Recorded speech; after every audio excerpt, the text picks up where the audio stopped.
Hi everyone, welcome to my channel.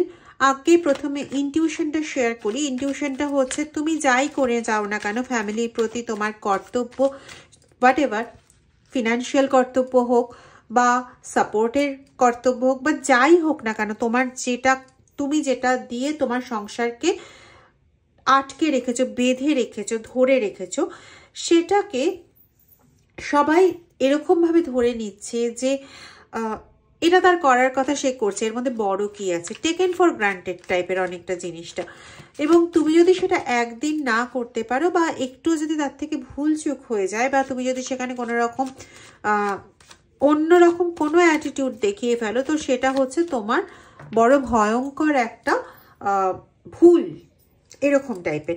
তো আজকের ভিশনটা সেরকম, এবং সেখান থেকে হয়তো এটাকে রিলেট করে আরও অন্য কিছু আছে, সেটা আমরা রিডিংয়ের মাধ্যমে জানতে পারবো। তো প্রথমে আমি না হাত জোর করে একটি বক্তব্য বারবার বলতে চাইছি, সেটা হচ্ছে রিডিংটা জেনারেল, কালেকটিভ, কমন রিডিং। যাদের সঙ্গে 100% ম্যাচ করছে, এখানে আমার কোনো কৃতিত্ব নেই। এখানে কৃতিত্বটা স্বয়ং মহাবিশ্ব বলো, ইউনিভার্স বলো, মহাদেব বলো, যাই বলো না কেন, কৃতিত্বটা তার। তিনি তোমার কারেন্ট এনার্জির সঙ্গে রিডিং এনার্জি 100% ম্যাচ করিয়েছেন। হয়তো তোমাকে এর মাধ্যমে, টোটালটার মাধ্যমে কিছু ক্লু দিতে চান বা কিছু বোঝাতে চান, সেটা সম্পূর্ণ তার ইচ্ছে। কিন্তু যার সঙ্গে যতটা রেজোনেট করছে প্লিজ ততটা নাও, বাকিটা অন্যদের জন্য ছেড়ে দাও। বারবার বলছি, এটা একটা কমন রিডিং, এটা পার্সোনাল রিডিং নয়। এমন কিছু কিছু কমেন্টস আসছে যেখান থেকে হয়তো যেটুকুনি অংশ তাদের সঙ্গে ম্যাচ হচ্ছে না, সেটুকুনি অংশটা ম্যাচ হওয়া প্রয়োজন ছিল, এরকম একটা ব্যাপার দাঁড়াচ্ছে। গাইজ, আমি একটাই কথা বলবো, এটা জেনারেল রিডিং, অনেক বলা হয়ে গেল।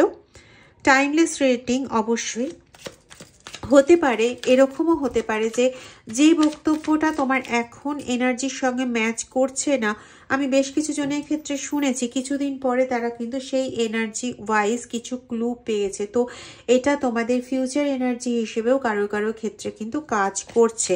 তো হোয়াট এভার, যাই হোক না কেন, যতটা ম্যাচ করছে ততটা নাও, বা যদি বাকিটাও তোমাদের মনে হয় যে এটা আমাদের এনার্জি কিন্তু এই মুহূর্তে ঘটছে না, তো সেটাকে একদিকে সাইড করে রাখো, মাথায় রাখো, হয়তো ভবিষ্যতে তোমাদের কাজে রাখতে পারে।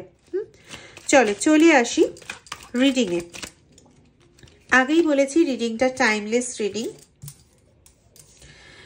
ওকে, দেখো, যা আমরা বলতে চাইছিলাম, একটা ফ্যামিলির একটা ফিগার এসছে, এবং যেখানে জাজমেন্ট কার্ড এসছে, এস অফ ওয়ান্ডস এসছে, কিন্তু রিভার্সে এসছে।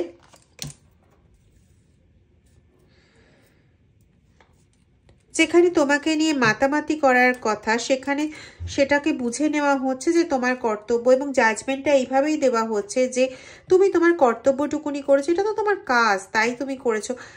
যেখানে তোমার কাজের ফলে কিন্তু বাড়িতে একটা সেলিব্রেশনের মোমেন্ট পর্যন্ত আসছে, তোমার বাড়ির লোকেরা হাসতে পারছে, পড়তে পারছে, তাদের সমস্ত রকম উইশই তুমি যতটা, তোমার পক্ষে যতটা সম্ভব ততটা ফুলফিল করলেও সেখানে একটাই বক্তব্য চলে আসছে, কি যে তুমি তোমার কাজটুকুনি করেছো। মানে সেটা এমন কিছু বড় কথা কিছু নয়, যেটা হয় না যে আমরা কোনো কাজ করলাম, সেটাতে আমরা একটা অ্যাপ্রিসিয়েশন পেলাম, হ্যাঁ তুই বড় ভালো কাজ করেছিস। মিনিমাম একটা জিনিস হয় যে মানুষের একটা ইনসিস্টের একটা প্রয়োজন পড়ে। মানে আমি কোনো একটা ভালো কাজ করলাম, সেটা নিয়ে যদি কেউ একটু ভালো কথা বলে, তাহলে আমার পরবর্তী দিনে কাজটা করতে আরো ভালো লাগে। তো এই রকম জাতীয় জায়গাগুলো তোমাদের মধ্যে কোথাও ল্যাকিং রয়েছে। আমি কারো কারো ক্ষেত্রে পাচ্ছি যে সে অফিসের প্রচুর ঝামেলার মধ্যে সে কিন্তু সংসারের জন্য ওই অফিস ওয়ার্কটা করে চলেছে। মানে বলে না, দাঁত মুখ চেপে ওই জায়গায় পড়ে থাকা। কারণ কি, আমার শুধুমাত্র নিজের প্রয়োজন মেটালে হবে না, এখানে আমার সংসারের প্রয়োজন আছে, সংসারের প্রতি কর্তব্য আছে, সংসারে আর 5টা মানুষকে আমাকে সুরক্ষিত রাখতে হয়। তো সেই ভেবে সে এখনো পর্যন্ত যুদ্ধ করে চলেছে, এবং মেন্টালি তার যত রকম মানে হয় না যে মানসিকভাবে সে অস্থির হয়ে উঠছে, তবুও সে কন্টিনিউ যুদ্ধ করে চলেছে তার বাড়ির জন্য, তার পরিবারের জন্য। এবং সেখানে সে কখনো হার মানতে রাজি নয়। কখনো এরকম হচ্ছে যে তাকে হয়তো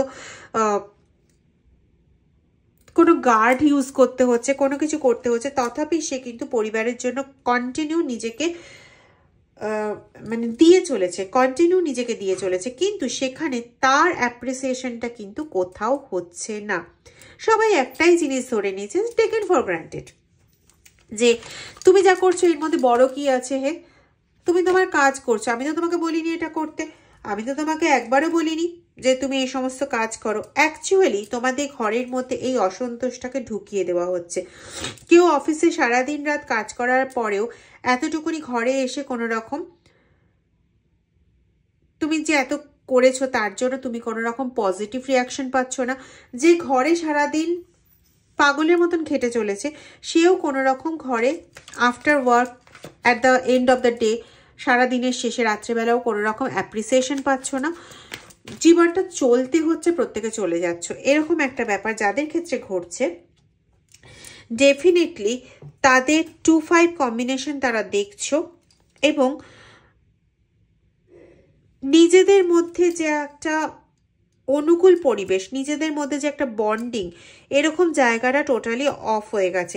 রিভার্সের কার্ড এসছে, এই কার্ডটাও রিভার্সে এসছিল, এটাকে আমি উল্টেছি, আমি ওই জায়গাটা দেখাতে চাইছিলাম না। যাই হোক, তো মনের দিক থেকে একটা বিরুদ্ধাচরণ করেও যে কারণের জন্য বিরুদ্ধাচরণ করা হচ্ছে সেই কারণ থেকে যখন কোনো পজিটিভ কিছু না পাওয়া যায়, এবং পরিবারের মধ্যে যখন কোনো একটা হ্যাপি কিছু না পাওয়া যাচ্ছে, যে তুমিও একজন পরিবারের সদস্য এবং তুমি পরিবারের জন্য প্রচুর কিছু করছো বা তুমি তোমার বেস্টটা দেওয়ার চেষ্টা করে চলেছো, এইরকম ধরনের জিনিসগুলো যখন পাওয়া না যায় তখন নিজের মধ্যেই কোথাও না কোথাও একটা কষ্ট, একটা যন্ত্রণা, একটা বেদনা চলে আসে। তো তোমার অবস্থা বর্তমানে হয়েছে সেটা, তুমি মেল হও আর ফিমেল হও, তোমার ক্ষেত্রে কিন্তু এই জিনিসটা চলছে। এবার এই জিনিসটা কেন চলছে সেই বিশ্লেষণে আসবো। নাইট অফ পেন্টাকলস, এখানে এমন কোনো ব্যক্তি তোমার কাছাকাছি রয়েছে যার লক্ষ্য কিন্তু হচ্ছে তোমার জগৎটা। তোমার জগৎটা মানে হচ্ছে তোমার সংসার, তোমার সারাউন্ডিংস, তুমি যা যা নিয়ে থাকো আর কি তোমার জগতে, সেই সমস্ত কিছু হচ্ছে তার লক্ষ্য। এবং সে একটা শত্রু, একটা অসুরের মতন বিহেভ করছে তোমার পরিবারের জন্য বা তোমার সুখ শান্তির পেছনে। মানে এই ব্যক্তি চায় না যে তুমি কেন এত সুখী হবে, তার জীবনে হয়তো সেই সময় সুখের কোথাও অভাব ঘটেছে, তো তোমার জার্নিটা কেন ভালো জার্নি হবে, ঠিক আছে, এরকম হচ্ছে তার একটা জিনিস রয়েছে। অ্যাবসলিউটলি দেখো, সে চায় না যে তোমরা খুব ভালোভাবে থাকো, তোমরা হ্যাপি লাইফ লিড করো। যে অ্যাকনলেজমেন্টটার আমাদের প্রয়োজন হয় কোনো কিছু কাজকর্ম করার পর, এই যে ধরো সাপোজ আমি একটা এক্সাম্পল বলছি, আমি ভিডিও করলাম, ভিডিও করে ছাড়ছি, তোমরা কমেন্ট সেকশনে লিখছো যে 100% ম্যাচ করে গেছে বা এতটা ম্যাচ করে গেছে বা এদের কি কখনো শাস্তি হবে না, ইত্যাদি ইত্যাদি। তো এখানে কোথাও না কোথাও আমার মনে হচ্ছে যে আমার থ্রুতে যে রিডিংটা যাচ্ছে, মহাদেবের যে বার্তাটা যাচ্ছে, সেটা তোমাদেরকে কোথাও না কোথাও হেল্প করছে। এবং এই যে হেল্পটা করছে তোমাদের যে মানসিক জায়গাটাতে এই রিডিংটা কোনো না কোনোভাবে কাজ করছে, সেটা আমার কোথাও অ্যাপ্রিসিয়েশন এটাতে হচ্ছে যে ঠিক আছে, মহাদেব যে মিডিয়াম হিসেবে কাজ করাচ্ছেন, তোমাদের কাজে লাগতে পারছি। তো এরকম ধরনের অ্যাপ্রিসিয়েশন আমার তোমার প্রত্যেকের প্রয়োজন পড়ে। তো কোথাও গিয়ে তোমার লাইফে এই অ্যাপ্রিসিয়েশনটা বন্ধ হয়ে রয়েছে, সেটা হচ্ছে বিকজ অফ কোনো থার্ড পার্টি। যে থার্ড পার্টি কিন্তু তোমাদের পরিবারের প্রত্যেকের কাছের লোক। হ্যাঁ, মানে তোমাদের পরিবারে এখন বর্তমানে একদম কোর পরিবার যেটাকে আমরা বলি, বাবা মা ভাই বোন, এই সব নিয়ে, মানে যাদের নিয়ে প্রত্যেকটা দিন 24টা ঘন্টা আমরা চলছি, তাদের মধ্যে কোনো রকমের ক্ল্যাশ লাগিয়ে দেওয়া, নিজেদের মধ্যে ঠিক মিলমিশটা না থাকা, এইগুলো করতে এই ব্যক্তি বদ্ধপরিকর হয়ে রয়েছে। তার শুধু একটাই বক্তব্য, যে সুখ সে পায়নি সেই সুখ তুমি কেন পাবে। এবার ব্যাপারটা হচ্ছে তার নিজের সুখ পাওয়ার দায়িত্বটা বোধহয় তুমি নিয়ে রেখেছিলে। তার বক্তব্যটা এরকম যে তুমি কেন তাকে ছেড়ে দিয়ে চলে যাবে, বা তোমার লাইফ আর ওর লাইফ আজকে এতটা কেন আকাশ পাতাল পার্থক্য হবে, যেখানে সেই রিভার্স কার্ড, যেখানে তুমি ভালো একটা লাইফ লিড করবে, তুমি তোমার পরিবারের সঙ্গে আনন্দে থাকবে, আর ও ওরকমভাবে থাকবে। এটা হয় কখনো? তোমার পরিবারের মধ্যে ঝামেলা লাগিয়ে ওর এখন সুখ। তো কিভাবে ঝামেলা লাগাচ্ছে না, কিছু ক্ষেত্রে সে কান ভাঙিয়ে ঝামেলা লাগাচ্ছে, কিছু ক্ষেত্রে কান ভাঙিয়ে ঝামেলা লাগানোর অর্থ হচ্ছে সে কিন্তু যথেষ্ট পরিমাণে ভাবনা চিন্তা করে তবে এগোচ্ছে। এমন কিন্তু নয় যে সে একদম ভাবনা চিন্তা না করে এগোচ্ছে, একদমই নয়। সে এমন একটা ফ্রুটফুল প্ল্যান বানাতে চাইছে যেখানে তুমি দোষীর কাঠগড়ায় থাকবে। দেখবে তুমি সারাদিন খেটে খুঁটে কাজ করলে, সেখানে কোনো রকম ভুল করলে না, সেটা লোকের কাছে, মানে তোমারই পরিবারের লোকের কাছে হয়ে দাঁড়াবে হ্যাঁ ঠিক আছে তোমার কাজ তুমি করেছো, আর এমন কি বড় কথা। কিন্তু সেই তুমি যদি তোমার ওই ডেলি কাজের মধ্যে কোথাও এতটুকু ভুলচুক করো, বা তোমার কথাবার্তা বলার মধ্যে, যেটাকে আমরা বলি ওয়ে অফ কমিউনিকেশন, তার মধ্যে তোমার এতটুকু গড়বড় হয়ে গেল, তো তুমি শেষ মানে তোমার তখন ভুল ধরতে এই পরিবারের লোকেরাই ছুটে আসবে এবং তোমাকে একদম ওই কাঠগড়ায় আসামি হিসেবে দাঁড় করিয়ে দেবে, শুধু জাজমেন্টের অপেক্ষা যে কত বছরের তোমার শাস্তি হলো বা কত দিনের তুমি শাস্তির প্রকোপে পড়লে। ঠিক আছে, তো এর পেছনে ব্যক্তি হচ্ছে ইনি, যিনি মাথা ঠান্ডা করে ক্লেভারলি স্লো পয়জনিং করে চলেছে। এই সমস্ত ব্যক্তিদের আমার কাছে অন্তত মনে হয় যে এরা টক্সিক পার্সন অবশ্যই নয়, ক্রিমিনাল মাইন্ডেড, তান্ত্রিকের থেকেও বড় কিছু। আরে তান্ত্রিকের অ্যাক্টিভিটিও না 2 দিন পরে নষ্ট হয়ে যায়, বা 2 বছর পরে, বা একটা নির্দিষ্ট সময় পরে নষ্ট হয়ে যায়, যদি না এটা বারবার করে করানো হয়। কিন্তু এই জাতীয় স্লো পয়জনিং করা ব্যক্তিরা না একটা মানুষকে না সবসময় কোশ্চেনের মধ্যে ফেলে রেখে দেয়। তোমার অবস্থাটা কিরকম হয়েছে বলো তো? আমি মানে এখানে যতটা আমি ইনটিউশনে পাচ্ছি, আমার কাছে এরকম আসছে যে তোমার অবস্থাটা বর্তমানে এরকম হয়েছে যে তুমি বুঝেই পাও না যে কোনটা করলে ভাই তুমি সবার কাছে ভালো থাকবে, কোনটা করলে তোমার কাছের মানুষগুলো বুঝবে যে তুমি ভুল নও, তুমি ইচ্ছা করে কোনো ভুল কাজ করোনি, তুমি ইচ্ছে করে কোনো বাজে কথা বলোনি, তুমি ইচ্ছাকৃতভাবে কাউকে অপমান করতে চাওনি। আমি জানি না অপমান করতে চাওনি, এটা আমি বলতে চাইনি, কিন্তু চলে এলো।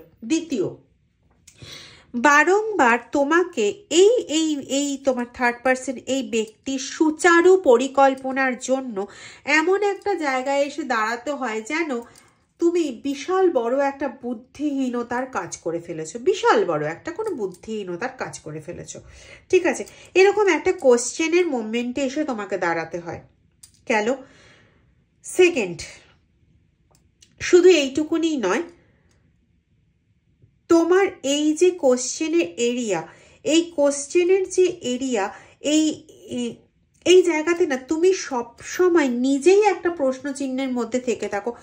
এখন তোমার অবস্থা যেটা হয়েছে সেটা হচ্ছে যে আদৌ কি আমি ঠিক কাজ করছি? কিছু কিছু পার্সনের ক্ষেত্রে যাদের নিজের ওপর মনোবল একদমই ভেঙে গেছে, তারা এখন এরকম প্রশ্ন নিজেকে করতে থাকো যে আমি কি আদৌ ঠিক কাজ করছি? আদৌ কি আমার দ্বারা এটা ঠিক হলো? আদৌ কি আমি কিছু করতে পারলাম? ইত্যাদি ইত্যাদি।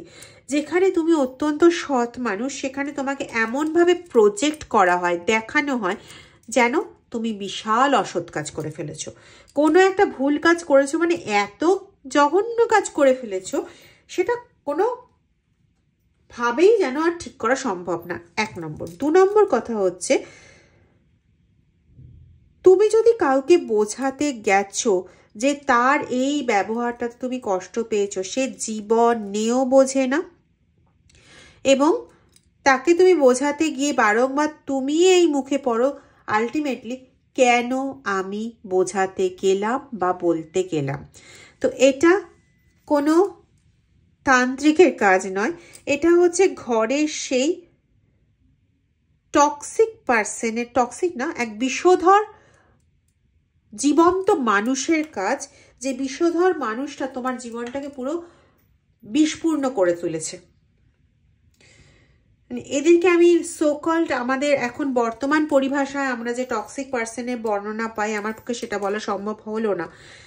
এরা হচ্ছে তান্ত্রিকের থেকেও খতরনাক, ঘরের মধ্যে বসে থাকা সুচারু বিষধর তান্ত্রিক, যাদের তন্ত্রক্রিয়া করার জন্য বিভিন্ন রকমের জিনিসের প্রয়োজন হয় না, বা তোমার কাটা কাপড় বা ইত্যাদির প্রয়োজন হয় না। এদের প্রয়োজন হয় নিজের মাথার বুদ্ধি এবং তোমার এগেনস্টে আরেকটা মানুষের কান ভাঙানো, ব্যাস। এই দিয়ে একটা সংসারকে পুরো ছিন্ন ভিন্ন করতে, তোমার একটা সুস্থ জীবনকে ছিন্ন ভিন্ন করার জন্য যথেষ্ট।